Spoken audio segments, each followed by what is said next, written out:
दोस्तों, कल लखनऊ में अलीगंज में एक कोचिंग सेंटर में आग लग गई है, जिसके बाद 15 बच्चों ने कहा जाता है कि जिंदगी से हाथ धोया। अब कुछ लोग कूदे, अपने फर्स्ट फ्लोर से नीचे, चोट भी लगी होगी वगैरह वगैरह कुछ हुआ। अब कुछ लोगों ने कहा कि बिल्डिंग अनऑथोराइज थी, रेजिडेंशियल थी, कमर्शियल थी वगैरह वगैरह। पर मैं जरा इस पूरे इंसिडेंस को एक दूसरे फॉर्म से बात करना चाहता हूं। देखिए, जिन घरों के 15 दिए बुझे हैं वो जिंदगी भर इस दर्द को नहीं भुला सकेंगे। और हम लोग सोशली, फेसबुक हो, इंस्टाग्राम हो, एक्स हो, आप सब में पाएंगे बहुत सी फोटो में भी जा रही हैं ये बच्चे मर गए, श्रद्धांजलि वगैरह वगैरह। लेकिन दुर्भाग्य की बात यह है, आज तो आप उनके प्रति संवेदनाएं व्यक्त कर रहे हैं, लेकिन यही 15 दिन गुजर जाएंगे, 10 दिन गुजर जाएंगे, कोई और हादसा हो जाएगा, आप इसको भूल जाएंगे। और इसके लिए क्यों ऐसा होता है? आपका ध्यान सिर्फ कुछ लोगों को सस्पेंड करने में, बिल्डिंग को स्ट्रेंथन करने में, या कोचिंग के लिए स्टैंडर्डाइजेशन कुछ तरीकों में रह जाएगा। मैं बात थोड़ी गहरी करना चाहता हूं कि इतने लोगों को कोचिंग की आवश्यकता ही क्यों पड़ती है? हमारा देश कोचिंग पर डिपेंडेंट क्यों होता जा रहा है? इस पर एक सोचने की बात है। कोचिंग में बच्चों की हालत बहुत खराब होती है। क्लास में आप 15, 20, 25 बच्चों को पढ़ाते हैं। कोचिंग में एक एक सेंटर में, एक एक जगह, एक एक क्लास में 60-60 बच्चे, 80-80, 100-100 बच्चे भीड़ की तरह बैठे हैं। आप इस फोटो से अंदाजा लगा सकते हैं, ये किसी कोचिंग सेंटर की फोटो है। तो इतने बड़े बच्चों को, अब ये समझिए कि जो अभी आपने कह दिया शॉर्ट सर्किट हुआ है, कारण मात्र शॉर्ट सर्किट नहीं है, कारण है इतनी बड़ी भीड़ जो कोचिंग में जाती है। कोचिंग की बाढ़ लगी पड़ी है। हर साल लाखों बच्चा जेई के लिए, नीट के लिए, आईएएस के लिए और भी सारी परीक्षाओं के लिए जाता है। अब यहां सवाल यह आता है कि इतने बच्चों को कोचिंग में जाने की आवश्यकता क्यों है और क्या ये ठीक है? थोड़ा आंकड़ों से समझिएगा। देखिए, अभी पीछे नीट का पेपर दोबारा हुआ, 24 लाख बच्चों ने नीट का पेपर 3 मई को दिया। दोबारा देने में 2 लाख बच्चे फिसल गए, 22 लाख ने नीट का पेपर दिया। चलिए, अब इस 22 लाख बच्चों में से सारे कोर्सेज को जोड़ने के बाद भी आपके पास 1 लाख सीटें हैं मेडिकल की। इसका मतलब इस साल 23 लाख बच्चा जिन्होंने पेपर दिया है वो सेलेक्ट नहीं होगा। उसमें कुछ ड्रॉपर में चला जाएगा, अगले साल देगा, कोई 2 साल बाद देगा, कोई 3 साल बाद देगा, लेकिन हर साल सीटें तो 1 लाख ही हैं। और जिन बच्चों ने नीट का पेपर देने वो हर साल नए बच्चे आते रहेंगे। यही तो करते करते 24 लाख हो गया। पहले कभी 15 लाख था, कभी 16 लाख था, 24 लाख हो गया। क्योंकि नीट के अंदर एक चक्कर और है, आपके पास नीट में मैक्सिमम नंबर ऑफ अटेम्प्ट्स नहीं है। आप कितनी बार भी दे दीजिए। आपने देखा होगा, एक समाचार भी आया था, एक बुजुर्ग शायद 60-62 वर्ष के थे, उन्होंने नीट का पेपर दिया। आप जरा प्रैक्टिकली सोचिए, मेरे देश में एक बच्चा 12वीं करने के बाद नीट का पेपर देता है। 12वीं करते करते बच्चा 16-17 साल का है, चलो एक साल उसका ड्रॉपर भी लगा लेती है। 18 साल का बच्चा जाता है और 5 साल के अंदर, 5.5 साल में एमबीबीएस करके बाहर आता है। 18 और 5 23 हो गया जी। 2 साल फिर चलिए स्पेशलाइजेशन कर लेता है, 25 साल। तो 25-26 साल का बच्चा मेरे देश में एक डॉक्टर तैयार होता है विद स्पेशलाइजेशन। लेकिन इस तरीके से कि आप बच्चों को बढ़ा दीजिए, मतलब बच्चा हायर एज पर दे पाए। मान लो कि बच्चा 28 साल का, 30 साल का बच्चा, क्योंकि आप अलाउड तो है ही, और 28 साल के बच्चे ने मान लीजिए नीट का पेपर देके क्लियर कर भी लिया, तो वो 38 साल की उम्र में जाकर के एक डॉक्टर बनेगा। और दूसरा बच्चा आपके सामने 18 की उम्र में जो लगा था वो अपना 25-26 साल में डॉक्टर बन के बाहर आ गया। आप एज अ कंट्री सोचिए, एज अ देश सोचिए कि जो 13 साल बीच का 12 साल गैप रह गया है, तो जिस बड़े बच्चे को आप लोगे, हायर एज वाले को, वो देश के लिए मतलब उतना ही समय तो उसके पास कम रह जाएगा ना, देश की सेवा करने एज अ कंट्री बात करूं मैं। और फिर इन 24 लाख में से जो 1 लाख के अलावा बाकी 23 लाख है, 22 लाख है, जो भी थोड़ा कम कर लीजिए, वो सब कोई ना कोई लाइन तो चुनेंगे ना यार। अगर मैं उनको पहले ही लाइन चुनने में मदद कर देता, ये कह करके बेटा आप यहां नहीं आ सकते, आपके लिए मेडिकल वाली लाइन नहीं बनी हुई है, आप पैरामेडिकल में चले जाओ, फिजियोथेरेपी में चले जाओ, कोई और लाइन बता दीजिए, लैब टेक्नीशियन बन जाइए, जो भी हो, क्योंकि कुछ ना कुछ तो वो करते हैं ना जी। यही हालत हमारे आईआईटी के पेपर की है। 12 लाख बच्चा जेई देता है, कुल मिला के आईआईटी, एनआईटी, ट्रिपल आईटी सब जोड़ जाड़ के 1 लाख से ऊपर सीटें नहीं है। ये तो अभी भी ठीक हो गया, क्योंकि पहले जमाने में 16, 12, 15, 2016, 17 में तो 16 लाख सीटें बन गई थी, जबकि इतने इंजीनियरों की भारत में जरूरत ही नहीं है। प्राइवेट इंस्टीट्यूशन आ गई इंजीनियरिंग बनाने के लिए। अब लेकिन जेई में एक फर्क आता है, उन बच्चों का पहले जेई मेंस होता है जिसमें 1.5 लाख बच्चा निकलता है, और उस जेई 1.5 लाख बच्चे को जेई एडवांस देना पड़ता है जो 10-12 हजार सीटों के लिए होता है। लेकिन उसमें से भी 20-25% बच्चे पेपर देते नहीं, क्योंकि उनको कोई घर के पास मिल गया, कोई कहता क्या फायदा इतना टेंशन लेके वगैरह। यही हालत यूपीएससी में देखिए, 10 लाख बच्चा यूपीएससी के लिए पेपर भरता है, उसके बाद वो बच्चा पेपर देने के बाद लगभग 6 लाख बच्चा पेपर देता है, 4 लाख बच्चा पेपर देने ही नहीं जाता। अब उस 6 लाख बच्चों में से 12, 14, 15 हजार के आसपास आईएएस के प्रीलिम से बच्चा सेलेक्ट होकर निकलता है, जिसको मेन आईएएस देना है। अब कल्पना कीजिए 8 लाख बच्चे में से, और पद कितने हैं जी? 700। 8 लाख में से 800 पद, लगा लीजिए रेशो कितनी है। इतनी भयंकर, इतनी स्ट्रफ रेशो है, सबने तो जाना ही नहीं होता। अच्छा, इसके बाद जो बच्चा यूपीएससी में जाता है उसमें ज्यादा बच्चे स्टेट सर्विसेज एग्जाम भी देते हैं, अपने अपने प्रदेशों के एग्जाम भी देते हैं सिविल सर्विसेज के।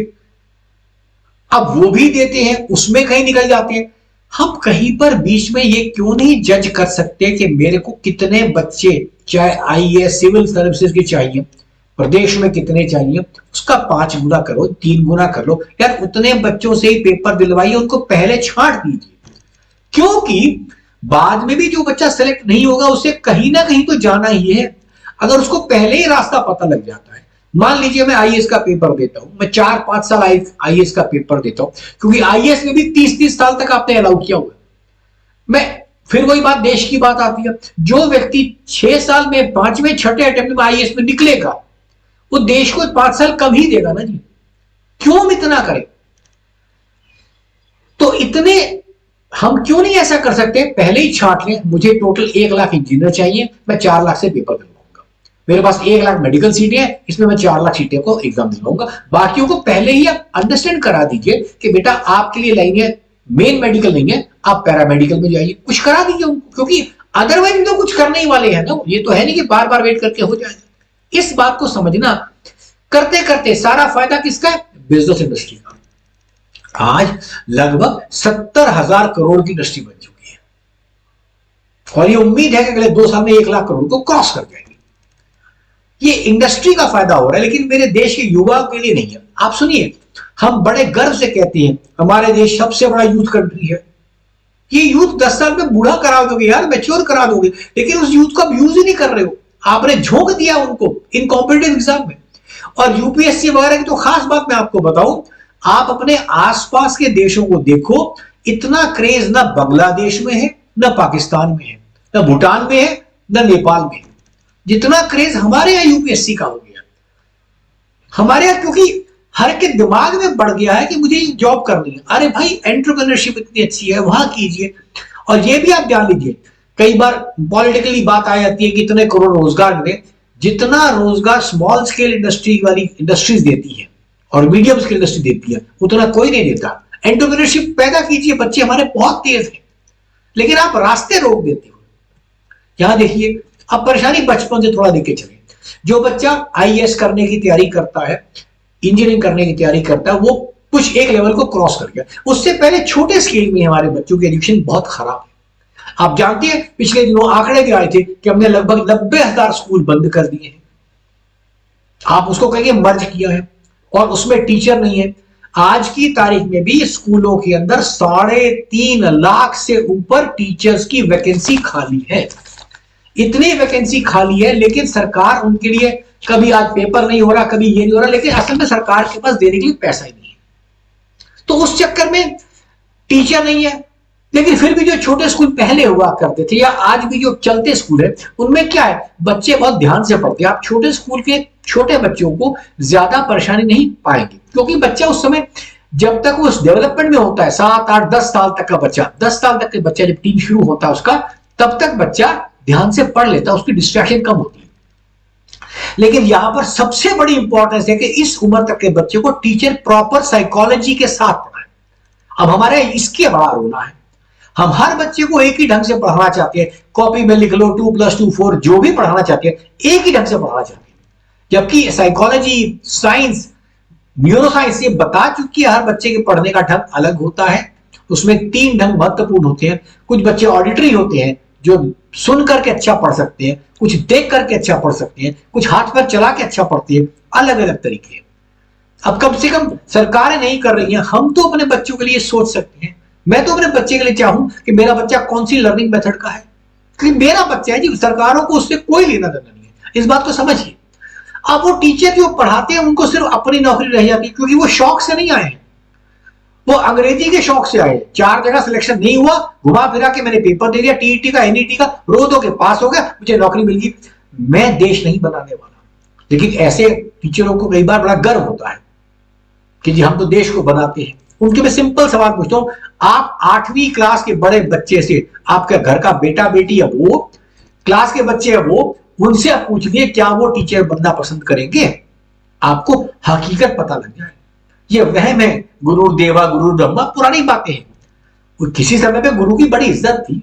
आप देखिए 2 प्रोफेशन की बड़ी इज्जत थी, मेडिकल की भी और टीचिंग की भी। लेकिन आज दोनों में बड़ा करप्शन, बड़ा कमर्शलाइजेशन आ गया। ये वजह है हमारी। और समझने की बात है, मैं व्यक्तिगत रूप से इतने बच्चों को पढ़ाने के बाद ये मानता हूं कि मेरे को लिटरेसी तक का लेवल तो पूरे देश में कराइए। उसके ऊपर जो प्रोफेशनल साइड में जाने वाली बात आ रही है, pure scientific, pure commercial, pure humanities science की बात आ रही है, एक तो वो क्लब होनी चाहिए। सिर्फ फिजिक्स पढ़ने और साइकोलॉजी नहीं पढ़े, सोशियोलॉजी ना पढ़े, इकोनॉमिक्स ना पढ़े, तो शायद आप मुकम्मल इंसान नहीं बनेंगे। तो आपको सारी चीजों का एक कंबाइंड सिस्टम होना चाहिए। फिर जो बच्चे वो पढ़ना चाहें, जैसे अब्रॉड में जो बच्चे पढ़ना चाहें, उनके लिए आप माहौल दीजिए, लाइब्रेरीज जगह जगह कराइए, सेल्फ स्टडी स्पेस दे दीजिए, खुशनुमा माहौल है, वहां पर बच्चा पढ़ पाएगा। अब यहां इसको रोकने के लिए, ऐसा काम न करने के लिए, कोचिंग को खोलने के लिए क्या पॉलिसी आती वो देखिए। क्लास 12th का सिलेबस जेईई और नीट से मेल नहीं खाता। हमारी जेईई या नीट के लिए मिनिमम क्वालिफिकेशन क्लास 12th है, लेकिन 12th का सिलेबस पढ़ के बच्चा जेईई या नीट में हायर रैंक में नहीं जा सकता। इसी तरह आईएएस के लिए, सिविल सर्विसेज के लिए ग्रेजुएशन रिक्वायरमेंट है, लेकिन ग्रेजुएशन करा हुआ बच्चे का सिलेबस इतना नहीं होता कि पूरी आईएएस को कर पाए। इसीलिए कोचिंग आती है। आपको मैं नई घटना बताऊं, कोविड के दौरान सरकारों ने सिलेबस काट दिया क्योंकि स्कूल्स नहीं चल रहे थे, तो एग्जाम को कंडक्ट करने में प्रॉब्लम होती है, बच्चों के लिए सिलेबस काट दिया। वो जो कटा हुआ सिलेबस था, कोविड चला गया, वो सिलेबस आज भी पूरा नहीं किया गया, वही चल रहा है। अब इसका नुकसान क्या है? जिस बच्चे ने 12th के आगे नहीं पढ़ना, 10th के आगे नहीं पढ़ना, उसको तो कोई प्रॉब्लम नहीं है, लेकिन जिसने आगे पढ़ना है, इंजीनियरिंग करनी है, आईएएस पढ़ना है, उसको तो पुराना बचा हुआ सिलेबस पुराना करना ही पड़ेगा। तो वो कहां जाएगा? कोचिंग की शरण में। तो इनडायरेक्टली ये भी कोचिंग की तरफ जाने का हमारा रास्ता खुलता है। होना चाहिए। मुझे कितनी मेंटरिंग की आवश्यकता है? अच्छा, कोचिंग का जो नुकसान है वो ये, मुझे पूरा वो पढ़ाएंगे। दरअसल हमारे यहां जोर बच्चे को पढ़ाने पर है, बच्चे के पढ़ने पर नहीं। बच्चा पढ़े, आप उसकी मदद करें, आप साइड में पिलर बन के उसके खड़े हो, ये जरूरी है। हम बच्चे को पढ़ाने बैठ जाते हैं। ऐसी आवश्यकता जिस दिन बना देंगे आप, जो बड़े बड़े so called better educational countries हैं, फिनलैंड ले लीजिए, जापान ले लीजिए, उन सब कंट्रीज के अंदर हालत यह है कि बच्चा उनके कंट्री की प्राइम प्रॉपर्टी है, सारा इन्वेस्टमेंट बच्चे पर है उनका। जैसे आप देखिए, ये फोटो देखिए, ये ऐसी स्थिति होनी चाहिए, मेंटोर्स हो, बात करें बच्चों से, छोटे छोटे ग्रुप से पढ़ाएं जिसकी जो आवश्यकता है। उससे क्या होगा? बच्चे का व्यक्तिगत जुड़ाव होगा टीचर से और भावनात्मक संबंध भी बनेगा। क्योंकि ये भी मैं आपको बताऊं, रिसेंट रिसर्च ये बताती है कि आपके बच्चे के लिए असेट क्या है। आप सोच सकते हैं मेरा एसेट मेरे म्यूचुअल फंड है, मेरी प्रॉपर्टी है, मेरा गोल्ड है, लेकिन आज की साइंस से बताती है कि आपका सबसे बड़ा जो गिफ्ट आप बच्चे को दे सकते हो, इमोशनल बॉन्ड दे सकते हो, भावनात्मक संबंध दे सकते हो। इसके लिए पेरेंट्स को थोड़ा जागरूक होना पड़ेगा। हम लोग मिलकर इस पर बात करें। मैं ये बिल्कुल नहीं कह रहा जो मैंने यहाँ स्टेटमेंट्स बोली हैं सारी 100% ठीक है, हाँ, लेकिन जो मुझे समझ आया, मैं चाहता हूं इस पर चर्चा हो, बात हो आपस में। आज समाज में मतलब कि इनर्शिया इतना अधिक है, जड़त्व इतना अधिक है कि हम बदलने के ऊपर बात नहीं करना चाहते। आइए संबंधों में बात करें। अगर आपको लगे कुछ बातें ठीक है तो आइए इस पर कुछ चर्चा के लिए, और ऐसी ही बातों के लिए आप मेरे YouTube चैनल को सब्सक्राइब कर सकते हैं और मेरे फेसबुक के पेज से आप जुड़ सकते हैं। जो प्रश्न आप पूछेंगे मैं बताने की कोशिश करूंगा। धन्यवाद। इसके साथ अगली बात, अब मनोवैज्ञानिक ये बताते हैं कि वो फिजिक्स केमिस्ट्री मैथ से हटकर बाहर निकल गया। क्यों? क्योंकि अब हमारे पास एप्टीट्यूड टेस्ट आ गए। आप ढूंढ सकते हो मेरे बच्चे में क्या कैपेबिलिटी है, क्या वो म्यूजिक के लिए अच्छा है, ड्रम के लिए अच्छा है, मोटिवेशनल स्पीकर बन सकता है, बातचीत अच्छी करता है, कैलकुलेशन अच्छी करता है, स्पेशल इंटेलिजेंस की ज्यादा है। 8 इंटेलिजेंस बताई गई है, हॉवर्ड गार्डनर के द्वारा उनको नोबेल प्राइज मिला था। मतलब इतनी हमारे पास चीजें आ चुकी मनोवैज्ञानिक रूप से। आप बच्चे की अभिरुचि के साथ काम करें, बच्चा खुश होकर काम करेगा, अपना करियर चुनेगा, आगे बढ़ेगा। यही मेरी कहने की बात है। पर हमारे यहाँ सबसे बड़ी प्रॉब्लम जो सोशल आती है, क्योंकि हमारे यहाँ मेरा बेटा इंजीनियर बने मेरा स्टेटस सिंबल है। मैं लोगों को कैसे नहीं बताऊंगा मेरा बेटा इंजीनियर है। शर्मा जी के बेटे ने क्या कर दिया, लोगों ने क्या कर दिया, इस भ्रम से दुनिया के जितने लोग इस भ्रम में थे धीरे धीरे सब बाहर आ रहे हैं। आपको सिर्फ इतना सोचना है, 800 करोड़ बच्चे हैं दुनिया में, पॉपुलेशन, हर व्यक्ति अपना है, आप अलग है। आपको सिर्फ इतना सोचना है मेरा बच्चा सबसे अलग ही है, मैं खुश हूं। वो गलत काम नहीं करा, लेकिन समाज का जिम्मेदार नागरिक बनकर आ गया है। जिस वक्त आप ये सोचना शुरू करेंगे, इन सारी बातों से बहुत सफलता में आगे बढ़ेंगे। धन्यवाद।